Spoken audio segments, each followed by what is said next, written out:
खलील ताहिर साहब, बात हो रही है महंगाई के हवाले से कि बिजली के बिलों को इस हद तक आवाम के ऊपर मुसल्लत किया गया है कि पिछले माह कर्ब के अंदर आवाम मुब्तला थे, कुछ चीखे हैं, फिर खामोशी इख्तियार कर गए हैं और अब सूरत हाल ये आन पहुंची है कि भाई भाई का गला काट रहा है इस वजह से कि एक दूसरे को मोर्दे इल्ज़ाम ठहरा रहे हैं कि बिजली महंगी होने के बाद तुमने ज़्यादा इस्तेमाल की, तुमने ज़्यादा इस्तेमाल की।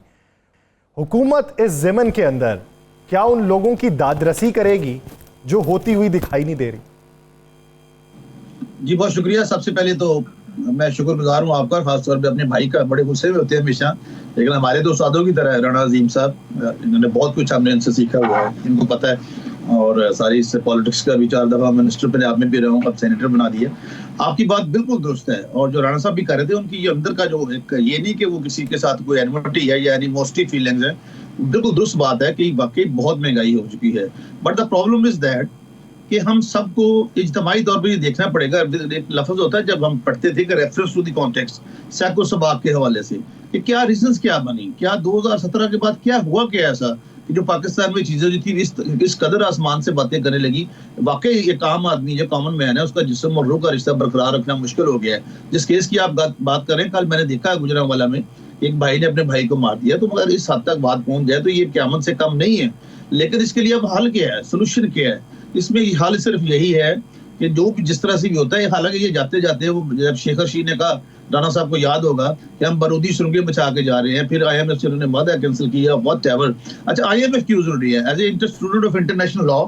कि ये जो एक हमारे लिए जरूरी इसलिए कि जब तक वो स्टेप नहीं करता हमारे साथ इंटरनेशनल मॉनेटरी फंड, बाकी कोई दोस्त मुल्क भी हमें कर्जा नहीं दे सकता या किसी तरीके से कोई तजारत नहीं होती। हमें लॉ एंड ऑर्डर की सिचुएशन, और स्पेशली ये जो बिजली की बात आप कर रहे हैं, मैं आपसे 100% एग्री करता हूँ। 200 यूनिट का कल मैंने बिल देखा, कश्मीर का किसी ने मुझे भेजा। Rightly I am in London, लेकिन राणा अजीम साहब का हुक्म था, मैंने कहा जी मैं डेफिनेट आऊंगा। तो वहाँ पे 595 रुपए बिल था, 200 यूनिट, 199 यूनिट। हाँ, ये इसको इस तरीके से जरूर हो मैकेनिज्म के जो भी है, इसको जाहिर है फेडरल गवर्नमेंट को देखना पड़ेगा और मिनिस्टर वापडा जो उनको देखना पड़ेगा कि मतलब आम आदमी जो है उसके लिए क्या किया जा सकता है। मैं आपकी बात से इत्तेफाक करता हूँ, लेकिन इसमें क्या करें, कड़वा घूंट तो पीना पड़ेगा भी कुछ देर के लिए जी। हालांकि बहुत सारी चीजों में मैडम मरियम ने, सीएम साहबा ने बहुत सारी अपना ड्रास्टिक जो चेंजेस हैं वो लेके आई हैं और बड़ा वेहीमेंटली काम कर रही हैं कॉमन मैन के लिए सब कुछ।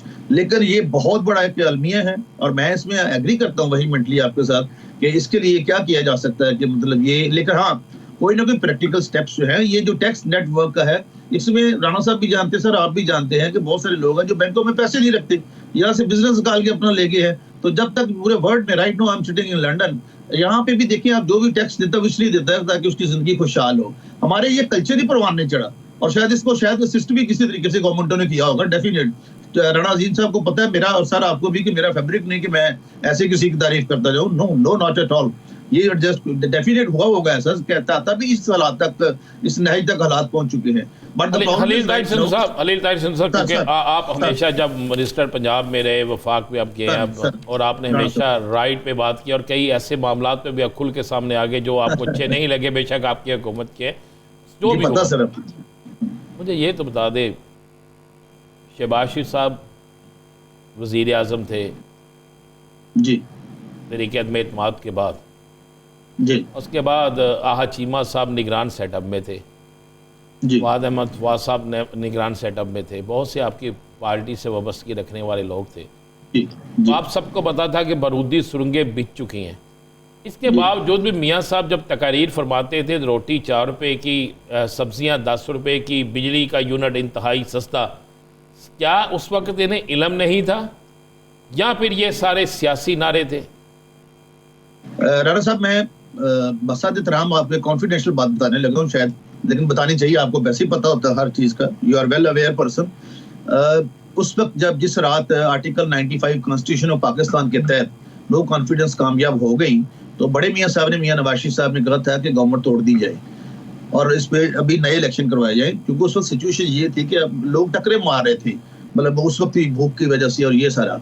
तो उस वक्त अगर ये गवर्नमेंट वाकई डिसॉल्व कर दी जाती है और नए इलेक्शन आते हैं, फुल मैंडेट आप लेके आते हैं, तो शायद हालात फर्क होते। I am going to agree with you.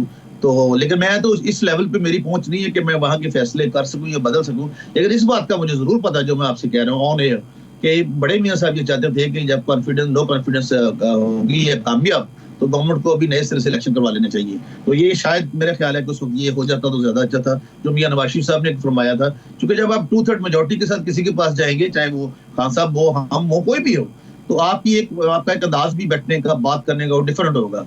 तो ये मैं इतना सर कह सकता हूँ इस पर। खलील ताहिर सिंधु साहब, बात आपकी ठीक है, लेकिन ये बताइए कि मियां शहबाज शरीफ साहब वज़ीर आज़म बने तो आपकी पार्टी की तरफ से नॉमिनेट करने के बाद बने। नवाज शरीफ साहब अगर मानसहरे से हारे हैं तो लाहौर से जीते भी हैं, यानी लाहौर से उनकी जीत का ऐलान तो हुआ। अब कैप्टन रिटायर्ड सफदर साहब कहते हैं कि घुटनों पे हाथ लगाए गए, लंदन जाके कहा गया कि इमरान खान ने मईशत तबाह कर दी है, वापस आ जाएं। वापस आए तो उन्हीं कुव्वतों ने जानबूझ के हरवाया मानसहरा से ताकि ये चौथी बार वज़ीर आज़म न बने। इस बात को ही मान लिया जाए तो मानसहरा से हारे हैं, लाहौर से जीते हैं, मेंबर पार्लियामेंट तो अब भी हैं, वज़ीर आज़म क्यों नहीं बने? क्या सिर्फ मानसहरा से हारना वज़ीर आज़म ना बनने की दलील? देखिए जी, मियां नवाज शरीफ या कोई भी लीडर, जिस स्टेचर का लीडर हो, ज़ैड भुट्टो थे, मियां साहब थे, बेनज़ीर थी, इवन राइट नाउ कोई भी, आप तहरीक इंसाफ के कुछ बहुत सारे लोग, अच्छे लोग भी हैं, वेरी नाइस पीपल, मेरे साथ बैठते हैं सेनेट में भी। तो जिस स्टेचर के वो लीडर थे, उनको तो तीनों दफा सर उनको निकाल दिया गया है। राणा अजीम साहब को तो पता ही, उस वक्त वहाँ पे मौजूद थे, मैं भी इनके साथ था, जब उनकी हथकड़ी लगा के उनको जहाज में सीढ़ी उसके साथ ही बांध दिया गया, तो अपना सीट के साथ उन्होंने वापस भेज दिया गया। और फिर जिस तरह से मतलब ये सारे मसाइल आए, ये मेरे ख्याल है कोई पता नहीं ये कर्ज से लानत हो गई है या पता नहीं क्या हो गया है। तो वो कहते हैं ना कि मजीर इस मुल्क पे साया, सेब का साया है कि क्या है, ये हरकत तो है तेज तर मगर सफर आहिस्ता आहिस्ता। मियां नवाज शरीफ को अगर उन्होंने खुद वैसे नहीं लिए मतलब अपना कि मैं नहीं बनना चाहता, लेकिन मेरे दिल में अब भी यही है कि यही रीजन थी उनकी कि मैं, चूंकि मुझे 2/3 मेजोरिटी उनके जेल में था, और जो 21 अक्टूबर का हमने जलसा किया, हमने उसके लिए बड़ी मेहनत की। मैं आपकी इल्म में होगा, राणा अजीम साहब को तो पता है, क्योंकि हम इनसे रब्ता रखते हैं। मैं मुजफ्फरगढ़ से पता नहीं कितनी बसें लेके आया, 21 दिन में वहां पर 22 दिन। तो ये लेकिन वो बात नहीं थी, मतलब लोगों ने, और जिस तरह राणा सनाउल्लाह साहब ने फरमाया कि हाँ जी मैं हार गया, मैं जेनुइन हारा हूँ, तो कुछ लोगों ने काम किया होगा, लेकिन अब क्या फर्क कह सकते हैं? क्या किसी इन सब के बगैर चला भी जा सकता है या नहीं चला जा सकता जी?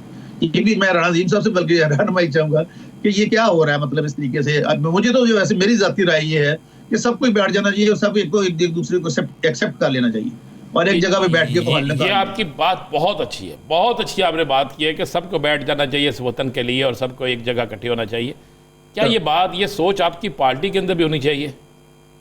दूसरी सियासी जमातों में भी होनी चाहिए? क्या आप अपनी पार्टी में ऐसी बात करते हैं? जी मैं कर देता हूँ सर, आपको मेरा पता सर, जब मैं मिनिस्टर हेल्थ और मैंने रिजाइन किया था, आपको पता है मैं कर देता हूँ सर। आगे मानना ना मानना, क्योंकि सर मैं उस बात का जिम्मेदार हूँ जो मैंने कही है, मैं उस बात का नहीं जिम्मेदार जो अगले ने समझी है।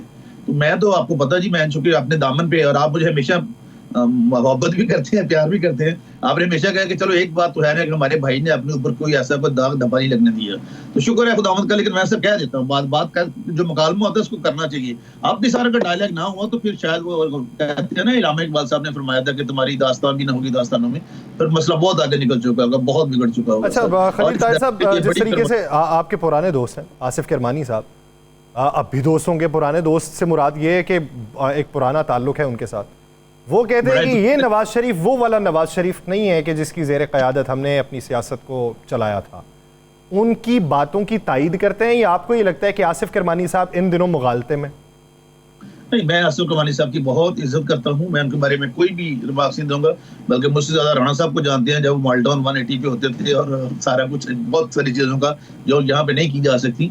लेकिन उनका अपना एक है जी, मेरा उनसे एक अच्छा रिलेशन रहा और अब भी है, मैं उनकी बहुत रिस्पेक्ट करता हूँ। I will not give any statement neither in the favor nor in the against, लेकिन उनका को अपना एक्सपीरियंस होगा जी। लेकिन वो पार्टी के सेंटर रहे हैं 6 साल, हर चीज मतलब जो भी है, पहले भी मियां साहब ने बहुत रिस्पेक्ट दी है उनको। इसी तरह खाकान अब्बासी साहब हैं, जो उस वक्त भी उन्होंने चाहते तो मियां शहबाज शरीफ को प्राइम मिनिस्टर बना सकते थे, लेकिन शाह खान अब्बासी साहब को प्राइम मिनिस्टर बनाया। उनकी सिस्टर अभी हमारे साथ मुस्लिम लीग नून की सेनेटर है, मेरे साथ वाली सीट पे बैठती हैं। तो ये बात नहीं है, मियां नवाज शरीफ एक सच्चा और सुच्चा लीडर है, ये बात माननी पड़ेगी सर, ये वो खुशहाली का पैगंबर है, बट किसी को मौका तो दिया जाए।